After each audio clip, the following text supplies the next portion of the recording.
क्या मामला था? दिनांक 18/1/2026 को मधु ये मधुसूदनपुर थाना को सूचना प्राप्त हुई कि एक गांव है जो कि छोटी बादरपुर, इसमें एक व्यक्ति थे जो कि चाय की दुकान पर थे और इनको कुछ अज्ञात हमलावरों ने गोली मार दी। तो इस सूचना का सत्यापन किया गया और इसमें तुरंत कार्रवाई करते हुए सीसीटीवी फुटेज और अन्य जो ये टेक्निकल एविडेंस है उसके आधार पर इन ये तीनों ये अपराध कर्मियों की पहचान की गई और इसमें तुरंत मतलब छापेमारी करते हुए इसमें से 2 अपराध कर्मियों को पकड़ा गया है, जिनका नाम है, एक का नाम है मुकेश पाल और एक है आशीष कुमार। और इनके पास से ये एक-एक हथियार भी ये बरामद हुआ है। तो इस कांड में अभी तक 2 लोगों का अरेस्टिंग कर लिया गया है और इसके अलावा ये 2 देसी कट्टा बरामद हुए हैं और एक एक जिंदा कारतूस भी इसमें ये बरामद किया गया है। कारण क्या था सर गोली मारने का? इसमें कई कारण सामने आ रहे हैं। इन लोग का कुछ अवैध धंधा था, जैसे कि मतलब कि स्मैक का धंधा और इसके अलावा कुछ मतलब इन लोग का जमीनी विवाद भी सामने आ रहा है और ये अन्य कारणों पर इसमें अनुसंधान भी किया जा रहा है। अपराधियों का कुछ इतिहास? हाँ, इन लोग का आपराधिक इतिहास है। ये लोग पहले भी लूट और ये फायरिंग के मामले में पहले भी जेल जा चुके हैं। और तीसरे अभियुक्त कब तक सर? तीसरे अभियुक्त की भी पहचान हो गई है, उसका भी जल्द गिरफ्तारी कर ली जाएगी। एफआईआर नामजद हुआ है हाँ, ये एफआईआर में नाम है। कितने लोगों का नाम? एफआईआर में 3 लोगों का नाम है जो लोग मतलब फायरिंग किए हैं और ये 3 संदिग्धों का भी नाम है, जिसमें इन्होंने दिया है कि इनके मतलब के इन्होंने षड्यंत्र करके और ये इनके ऊपर फायरिंग करवाया है। जो ये आशीष यादव हैं जो मतलब जख्मी हैं। तो इसमें 6 लोग का नाम है, 3 संदिग्ध में है और 3 इसमें प्राथमिकी अभियुक्त। तो जो गिरफ्तार हुए वो भी नामजद थे क्या? हाँ, जो दोनों गिरफ्तार हुए हैं दोनों नामजद हैं। बुनकर एकता और शहीदों की स्मृति को समर्पित 39वें बुनकर शहादत दिवस के अवसर पर भागलपुर के मेंदनींग गोलंबर चौक के निकट चंपानगर में एक विशाल आम सभा का आयोजन किया गया। इस कार्यक्रम में बड़ी संख्या में बुनकर, सामाजिक कार्यकर्ता, जनप्रतिनिधि और स्थानीय नागरिक शामिल हुए। सभा का उद्देश्य शहीद बुनकरों को श्रद्धांजलि अर्पित करने के साथ साथ बुनकर समाज की ज्वलंत समस्याओं को सरकार के समक्ष मजबूती से रखना था। कार्यक्रम स्थल पर लगे बैनर पर शहीद शशि, जहांगीर और गंगा प्रसाद को याद करते हुए उन्हें अमर शहीद बताया गया। वक्ताओं ने कहा कि बुनकर समाज ने देश की अर्थव्यवस्था और सांस्कृतिक विरासत को समृद्ध किया है, लेकिन आज भी यह समाज उपेक्षा का शिकार है। सभा में वक्ताओं ने केंद्र और राज्य सरकार से बुनकरों के हित में ठोस कदम उठाने की मांग की। सभा में बुनकरों की प्रमुख मांगों को विस्तार से रखा गया। इनमें बुनकरों के लिए अलग पहचान और स्थायी रोजगार की व्यवस्था, बिजली बिल में रियायत, बुनकरों को सरकारी योजनाओं का सीधा लाभ, कच्चे माल की सुलभता, हथकरघा उत्पादों को उचित बाजार और मूल्य दिलाने की व्यवस्था प्रमुख रूप से शामिल रही। इसके साथ ही बुनकर क्षेत्रों में शिक्षा, स्वास्थ्य और आधारभूत सुविधाओं के विकास की मांग भी उठाई गई। वक्ताओं ने कहा कि आज के दौर में मशीनरीकरण और बाजार की अनदेखी के कारण पारंपरिक बुनकरी संकट में है। यदि समय रहते सरकार ने ठोस नीति नहीं बनाई तो आने वाली पीढ़ियां इस विरासत से वंचित हो जाएंगी। सभा में ये भी मांग की गई कि बुनकरों के लिए अलग से प्रशिक्षण केंद्र, डिजाइन डेवलपमेंट और मार्केटिंग सपोर्ट उपलब्ध कराया जाए ताकि वे आधुनिक बाजार की मांग के अनुरूप अपने उत्पाद तैयार कर सकें। कार्यक्रम के अंत में शहीद बुनकरों को श्रद्धांजलि दी गई और बुनकर एकता को मजबूत रखने का संकल्प लिया गया। आयोजकों ने स्पष्ट किया कि जब तक बुनकरों को उनका हक और सम्मान नहीं मिलेगा, तब तक संघर्ष जारी रहेगा। यह आम सभा बुनकर समाज की एकजुटता और अधिकारों के लिए जारी आंदोलन की एक मजबूत कड़ी के रूप में देखी जा रही है। आज ये बुनकर संघर्ष समिति की तरफ से जो आयोजित 39वां शहीद दिवस मनाया जा रहा है, इस शहीद दिवस के मौके पर मैं अपने तमाम बुनकर भाइयों की तरफ से ये पैगाम देना चाहता हूं सरकार को कि वो हमारे सारे मसले को हल करने के तरफ कृपया ध्यान दें, क्योंकि हम बुनकर अब यहाँ से पलायन करते जा रहे हैं। बुनकरों की आधी आबादी पलायन कर चुकी है, क्योंकि बिजली रहते हुए हम लोगों के पास काम नहीं है। बुनकर जो बहुत परेशान हाल है और दूसरी तरफ बिजली डिपार्ट जो है बहुत ही ज्यादती कर रही है, क्योंकि बुनकरों के यहाँ मीटर नहीं लगाया गया है और जिन लोगों के मीटर नहीं लगाया आज उनके ऊपर केस करके एफआईआर करके परेशान कर रहे हैं। इसलिए मैं अपने उच्च अधिकारी और सरकार से मांग करता हूं कि इस मसले को हल करने की कोशिश करें और फिलहाल इस बुनकरों पर जो आफत मुसीबत जो डिपार्ट की तरफ से लगाया आया हुआ है या आने की कोशिश की जा रही है, उसको रोकने की कोशिश की जाए और हम बुनकरों को भी जीने का हक दिया जाए। मैं बुनकर संघर्ष समिति का महासचिव मोहम्मद अशफाक अंसारी।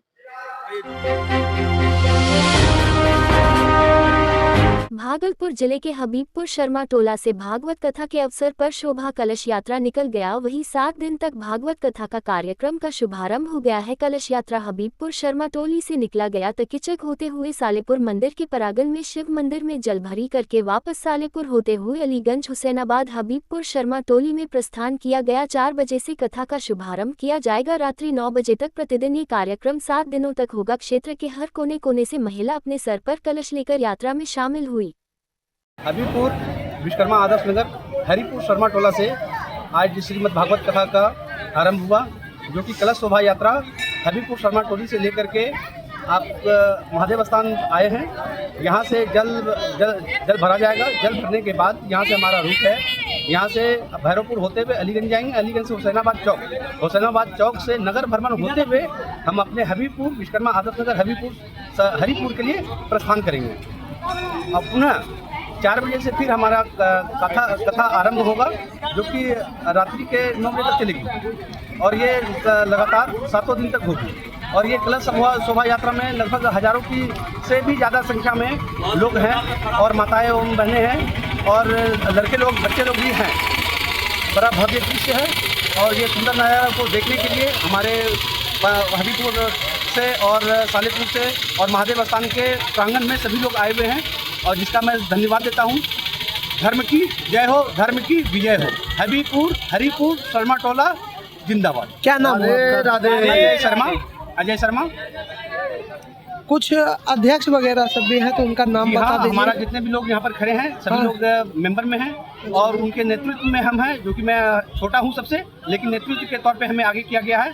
और मैं सभी को देखते हुए मैं ये कार्यक्रम को सफल बनाने की कोशिश कर रहा हूँ और इसमें सभी भाई लोगों को और सभी भक्तजनों का सपोर्ट है और सभी कोई मिल के कर रहे हैं और सभी का योगदान है। सब कुछ अच्छे से हो रहा है। बोलिए राधे राधे राधे राधे। कहाँ जा रहे हैं आप? मेलाबाड़ी जा रहे हैं। क्या चीज़ का कलश है? ये भागवत कथा होने जा रहा है। कितना दिन तक चलेगा? ये 7 दिन का कथा है। कब से चालू हो रहा है? आज से चालू होगा 19 तारीख से। आज से कितना बजे से? समय कितना बजे है? समय 3 बजे से है। अच्छा, कितना संख्या में श्रद्धालु गए हुए थे? ये जल उठाने के लिए हाँ। तो हम लोग 150 से ऊपर है। 150 से ऊपर। जेंट्स छोड़ के जेंट्स अलग है। अच्छा, जेंट्स का अलग है? जेंट्स 300 से ऊपर होगा। अच्छा, क्या नाम हुआ आपका? नीलम देवी। ठीक। ये नया साल के उपलक्ष्य में श्री माँ भागवत कथा का आयोजन किया जा रहा है। हमारे दर्शक, हमारे भक्तगण सभी शामिल हैं और ये हमारे कथावाचक वृंदावन जी से आए हैं, दिवाकर कृष्ण शास्त्री जी। ये 7 दिन का कार्यक्रम है। आज पहला दिन है, इसलिए थोड़ी विलंब हुई। कल से पुनः 4 बजे से प्रारंभ होगी, रात्रि के 9 बजे तक चलेगी और ये लगातार 7 दिनों तक होगी, 25 तारीख तक। क्या नाम हुआ आपका? अजय कुमार। ने यहाँ कथा पंडाल के समीप में जितने भी मेंबरशिप में हैं, उसमें मैं भी एक कार्यरत हूँ, जो मैं देखरेख कर रहा हूँ।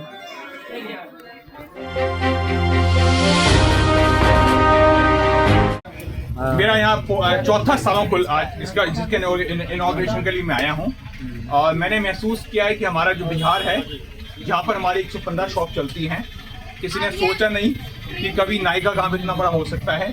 अगर 115 शॉप मेरी चल रही है, मतलब एक शॉप के अंदर 10 लोग काम कर रहे हैं। हम लोगों ने ऑलमोस्ट 1000+ लोगों को एम्प्लॉयमेंट दिया हुआ है। और ये जावेद अली ब्रांड है क्या? जावेद अली ब्रांड जो है ना, एक एजुकेशन बेस्ड ब्रांड है। हम लोग एकेडमी चलाते हैं। हमारा भागलपुर में एक एकेडमी भी चलता है, जहाँ हम लोगों को बाल काटने का एक पूरा सिस्टम सिखाते हैं। बिकॉज बाल काटना एक साइंस है और ये जो साइंस अगर आपको आ जाएगी ना, कोई प्रोफेशन छोटा होता नहीं है। डिस्कस करेंगे यहाँ बाल क्यों टूटता है बिहार के अंदर। बिहार में बाल टूटता है बिकॉज ऑफ 2 रीजन। एक, यहाँ पर बहुत ज्यादा अंधविश्वास है, हमें रात को बहुत सारा तेल लगाना चाहिए। मैं बोलता हूँ कि अगर आपको अच्छे बाल चाहिए, आपको कभी तेल नहीं लगाना चाहिए रात को, और तेल लगाना चाहिए हमेशा शैम्पू से पहले। तो आप करेंगे क्या? पहले बालों को गीला करेंगे, सरसों का तेल यूज करोगे। तो यहाँ इतनी सरसों है जब मैं आ रहा था मैंने देखा सब जगह सरसों ही सरसों है, तो सरसों का तेल लगाओ और कभी चंपी मत करो। इसको 5 मिनट के लिए छोड़ दीजिए, बालों को धो दीजिए, धोने के लिए आप शैम्पू यूज कीजिए, धोने के लिए आप साबुन यूज कीजिए, धोने के लिए आप रीठा यूज कीजिए, मतलब जो आपको पसंद है आप उसको यूज कीजिए। आपके बाल कभी टूटने वाले नहीं है। अगर आपके बाल 50 साल से पहले टूट रहे हैं इसका मतलब आप लोगों ने मुझे सुना नहीं है। तो मेरा बहुत सिंपल आंसर है, आपके बाल स्वच्छ होने चाहिए। जितने बाल आपके स्वच्छ होने वाले हैं आपके बाल इतने ही लंबे चलने वाले हैं। और मैं चाहता हूँ कि जब तक हम लोग जिंदा हैं हमारा किसी का बाल बांका होना नहीं चाहिए। बाल में कौन डैंड्रफ क्यों होता है? बालों की जो डैंड्रफ है ना वो पसीना है और पोल्यूशन है। अगर मैं इसको रोज वॉश करूंगा कभी डैंड्रफ नहीं आएगा। उसे बचने के लिए क्या करना है? रोज वॉश करेंगे। देखिए आपके दादा के कभी बालों में डैंड्रफ नहीं था, डैंड्रफ से 50 साल में बना है। इसका मतलब जितना केमिकल आया है इतना डैंड्रफ बना है। तो डैंड्रफ का इलाज पता क्या है? रोज वॉश करना। अभी उम्र जो है 14 वर्ष के लड़कों को भी देखते हैं कि सब जो है कि बाल उजला हो जाता है। उसका जो खाने का जो सिस्टम है ना आई थिंक वो बिगड़ गया है।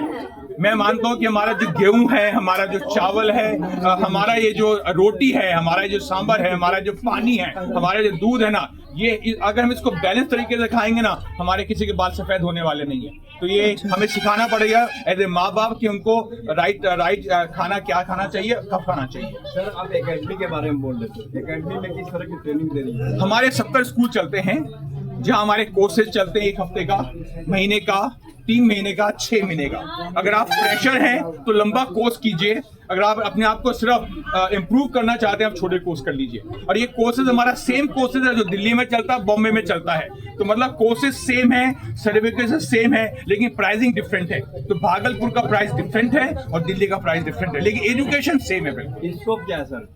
इसको जब मैं आ रहा था ना आपने देखा होगा हर तीसरी दुकान बाल काटने वाले की है। इसका मतलब ये है कि इतना स्कोप है।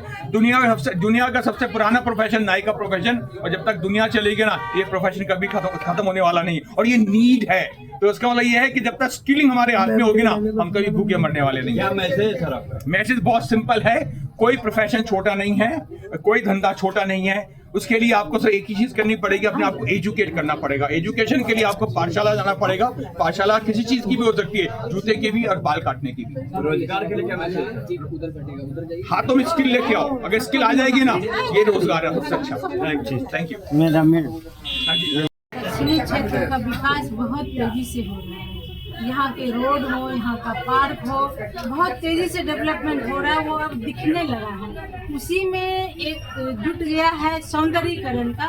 जावेद हबीब जी का ये यहाँ पे सैलून खुलना, तो मैं चाहती हूँ कि इस सैलून को सब लोग जाने, हमारे दक्षिणी क्षेत्र के जितने लोग हों यहाँ आए, इसका लाभ लें। और सौंदर्यीकरण का जो भी पार्ट है, जो भी हिस्सा है, वो उसमें एक ये भी हिस्सा है कि आप अपने आप को कैसे स्वच्छ सुंदर रख सकते हैं। तो उसमें से एक कड़ी जावेद हबीब जी का भी है यहाँ सैलून का खुलना।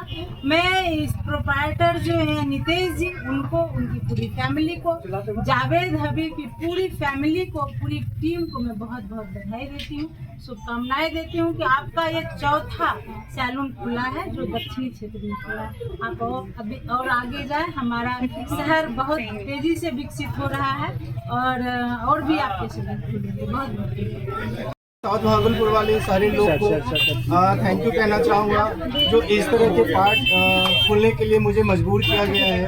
इन जो जावेद हबीब सैलून है, जिनको भी ऐसा लग रहा है कि जावेद हबीब सैलून में सर्विस लेना बहुत कॉस्टली है, तो मैं बस उनको इतना कहना चाहूँगा कि कोई कॉस्टली नहीं है। जस्ट जो इजी में आप नॉर्मल सैलून में कटा रहे हो, जितना पे कर रहे हो, आप यहाँ पे के आके भी पे कर सकते हैं। मिनिमम क्या पे करना? Minimum 399 beard and hair. आज ओपनिंग वाले दिन आपके तरफ से सैलून की तरफ से कोई ऑफर 50% ऑफ। क्या कूपन कुछ है कि ऐसे? कोई कूपन नहीं, 50% ऑफ है, बाय 1 गेट 1 फ्री है। आप लोग आ सकते हैं। ये ऑफर 10 डेज अवेलेबल रहेगा, कोई भी आकर के इनको। Thank you. पर्ची पर्चा आपका परिचय क्या हुआ?